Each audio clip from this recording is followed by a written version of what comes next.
من تیراندازی نکردم. نزن، گوش کن، فقط گوش کن.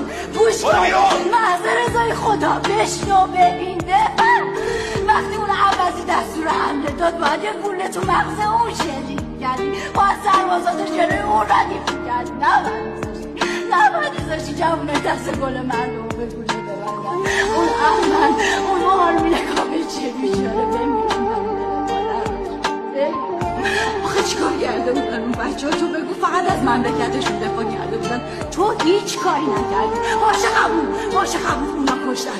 تو الان اینجا چیکار میکنی؟ به من بگو. وایسادی به اون عوضی آشغال احترام نظامی میدی؟ به من بگو.